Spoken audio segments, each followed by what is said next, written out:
एक आवेदन की प्रक्रिया रखी है कि जो भी कार्यकर्ता चुनाव लड़ना चाहता है वो अपना एक फॉर्मेट में अपना आवेदन कर सकता है। उसी कड़ी में हुड्डा के साथ ऐसा ही समझौता हुआ था। उसने वो अपनी सीमाएं पार कर दी, हदें पार कर दी। वो क्या लाल पीली काली डायरी थी वो आज तक पता नहीं चला। वो खुद ही लाल काला पीला हो गया उस डायरी के चक्कर में। मतलब ये सामने कौन आ रहा है?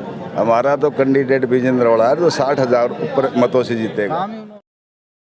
राम राम दोस्तों, मेरा नाम अरविंद कुमार थे, देख रहे हो न्यूज़ दोरारी। तो आज आप पहुंचे झुंझुनू का कांग्रेस कार्यालय में। और पूछने को कारण यो है कि आज इधर एक मीटिंग रखी गई है जिसके अंदर कोई प्रत्याशी अगर झुंझुनू विधानसभा से चुनाव लड़ने के लिए उम्मीदवार है, इच्छुक है, जो या चाहे है कि मैंने भी टिकट मिला है, वो पूरा अपना नामांकन कर सके है। तो आप जनता से बात करेंगे, जो बड़े मौजूद लोग हैं, जो कुछ पदाधिकारी है, बड़ा से भी बात करेंगे कि इस मीटिंग को पूरा क्या उद्देश्य है और साथ ही साथ एंड में क्या निष्कर्ष निकले।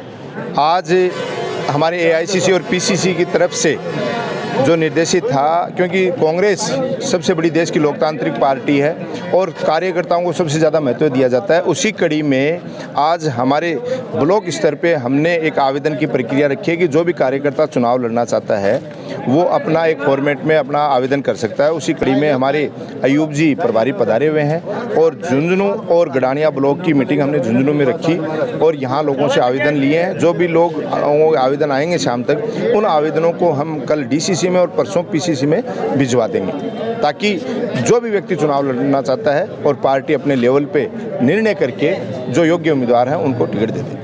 अभी तक कोई आया ही है का चुनाव लड़वा के लिए जो नामांकन करवाए है? कोई नामांकन की प्रक्रिया शाम के 5 बजे तक है, आवेदन आने शुरू हो गए, अभी आ रहे हैं। फाइनल रिपोर्ट आपको शाम को दे देंगे। विजेंद्र ओला इस विधानसभा का एकमात्र कैंडिडेट वही है। इस मीटिंग से ये वो प्रारूप निकला है और ये सब लोगों की भावना है। कौन कौन से क्षेत्र की यह मीटिंग रखी गई? झुंझुनू विधानसभा क्षेत्र की मीटिंग है, जिसके लिए कार्यकर्ता ब्लॉक स्तर के और ये कार्यकर्ता इकट्ठे हुए।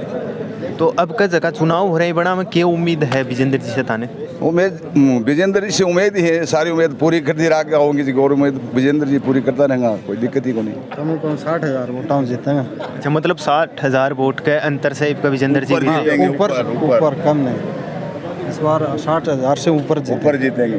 क्या रूपरेखा रहेगी अब का जो चुनाव है के अंदर? प्रक्रिया के हिसाब से काम करे जागो, आगे जाके कहीं अगर आप जीत जाओ तो किस हिसाब से काम करेंगा सरकार? बूथ लेवल की टीम तैयार कर दी पार्टी, बूथ लेवल पर कार्यकर्ता वोट गिराओगे, बूढ़ा ने, बुजुर्गा ने, नौजवान साथियों ने मोटिवेट करेगो। इसलिए 60 से क्रॉस जीतांगे अब की बार, कोई दिक्कत ही नहीं आ रही है। तो ये भी विकास का कार्य करेंगे, दोनों काम करेंगे, आगे जीतेंगे। जैसे कि आप देखा कि कांग्रेस पार्टी में तो सिर्फ एक ही प्रत्याशी सामने आ रहे हैं, विजेंद्र जी ओला, बट ही बीजेपी के अंदर भी बहुत सारे प्रत्याशी आ रहे हैं, जो 3 से 4 आ रहे हैं, और भी प्रत्याशी आए हैं कहीं जो गुप्त तरफ से छुपा रहेगा बढ़कर। हमें कोई मतलब नहीं सामने कौन आ रहा है। हमारा तो कैंडिडेट विजेंद्र ओला है जो 60,000 ऊपर मतों से जीतेगा। उन्होंने किया, विजेंद्र आ रहा है क्या नहीं रहा है, तो बरसाती मंडक भी आते रहते हैं, जाते रहते हैं। कोई नामांकन सामने आए हैं कि फिलहाल? अखिल भारतीय कांग्रेस पार्टी और राजस्थान प्रदेश कांग्रेस कमेटी ने ये निर्णय लिया कि हर बार ये कहते हैं कि कांग्रेस में टिकटें ऊपर से आ जाती हैं, किसी के दबाव में दे दी जाती है, तो उसको पारदर्शिता लाने के लिए हर विधानसभा में अलग अलग प्रभारी लगाए गए हैं प्रदेश कांग्रेस कमेटी की तरफ से। उसके ऊपर दूसरे जो जगह से वहाँ से एमएलए भी, थोड़े दिन पहले हमारे यहाँ गुजरात से एमएलए भी आए थे ठाकुर साहब, वो भी सबसे राय लेके गए हैं। अब थोड़े दिन में हमारे जिले के मोहन प्रकाश जी और रामेश्वर डूडी जी को भी लगाया है। तो बार बार पार्टी आकर एक निश्चित बात ये जानना चाहती है कि कांग्रेस पार्टी का जो मजबूत उम्मीदवार है वो चुनाव लड़े, क्योंकि प्रदेश कांग्रेस कमेटी हो, अखिल भारतीय कांग्रेस कमेटी हो या जिला कांग्रेस कमेटी हो, सब लोगों का एक ही ध्येय है कि राजस्थान में कांग्रेस सरकार फिर से रिपीट करे। इसलिए एक ऐसे उम्मीदवार का चयन हो जो मजबूत हो। आपने जैसा पूछा कि कुछ आवेदन आए हैं क्या, यहाँ एक्चुअल में स्थिति दूसरी है।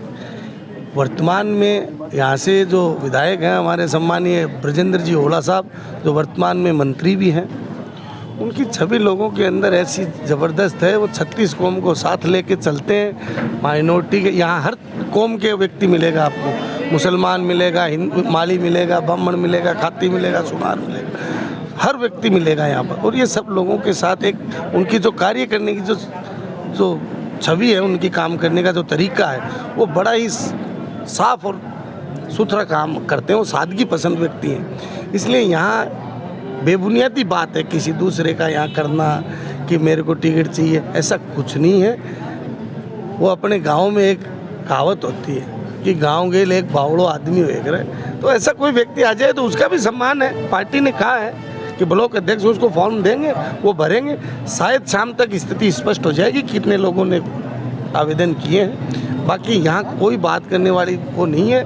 और यही नहीं, हमारे झुंझुनू जिले में 7 सीटों पर जो वर्तमान में जो लोग हैं वो बड़े मजबूत लोग हैं, लोगों से जुड़ने वाले लोग हैं। किसान हो, मजदूर हो, व्यापारी हो, नगर परिषद का एरिया हो, ग्रामीण एरिया हो, पंचायतों का एरिया हो, सबको साथ लेके चलते हैं। और हमारे विजेंद्र जी तो शनिवार और रविवार को तो 2 दिन झुंझुनू विधानसभा में रहते हैं। उनका शेड्यूल होता है, वो दिन में तो पंचायतों में प्रोग्राम करते हैं, शाम को नगर परिषद के एरियाज में करते हैं। सर्किट हाउस में कम से कम 3-3, 4-4 घंटा वो जन सुनवाई करते हैं। लोग आए, उनको बताएं अपनी समस्या। तो यहाँ कुछ ऐसा हुआ ऐसा नहीं है। सरकार राजस्थान में रिपीट करेगी। और हमारे यहाँ विजेंद्र जी ओड़ा जो पिछली बार 40,000 वोटों से जीते थे, वो मेरी समझ में उसमें 1.5 या डबल का मुनाफा ही होगा। तो जय कि उदयपुर वाटी से मैं देख रहा हाँ बीजा कांग्रेस को कोई मजबूत प्रत्याशी कौन दिख रहे हो? जो राजेंद्र जी गुड्डा, शुभकरण जी हैं और जो पवन जी माउंडिया हैं, अन्य की चर्चा चल रही है। कोई कांग्रेस को नाम है वो सामने को नहीं आ रहे हो? नहीं, जो लोगों का आपने उदयपुर वाटी से नाम लिया वो कांग्रेस के हैं नहीं। हाँ नहीं, पहली बात तो जैसे पवन माउंडिया अपना बात करने का औचित्य नहीं है। हमारी कांग्रेस पार्टी से जो उम्मीदवार पिछली बार थे, भगवान राम सैनी जी, वो पिछली बार बड़ी मजबूती से चुनाव लड़ा था।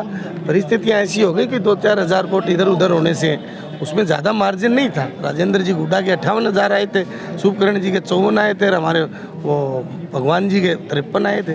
तो वो 3 या 4 वोटों का ही कोई ऐसा था। तो बड़े मजबूत उम्मीदवार हैं वर्तमान में। एक वो हमारे रामेश्वर जी हैं, पूर्व विधायक हैं, चेयरमैन रहे, उनकी बेटी मीनू जी हैं।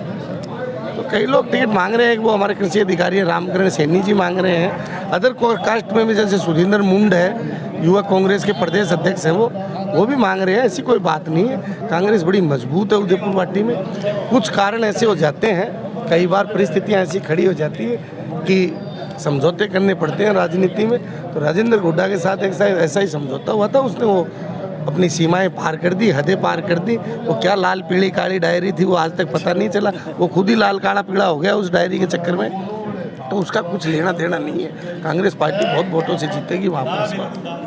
तो अगर जहाँ 1 से ज़्यादा नामांकन आ जाए तो फिर निर्णय के आधार पर करे जागो? निर्णय तो पहले ही हमारे अध्यक्ष महोदय प्रभारी अयूब जी और हमारे दोनों ब्लॉक अध्यक्षों ने, आपने सुना नहीं होगा, भाषण दिया था। उसमें सब लोगों के सामने कहा था कि हमारा काम सिर्फ बंद लिफाफे में आवेदन प्रदेश कांग्रेस कमेटी को भेजने का है और प्रदेश कांग्रेस कमेटी वो आवेदन अखिल भारतीय कांग्रेस कमेटी को भेजेगी।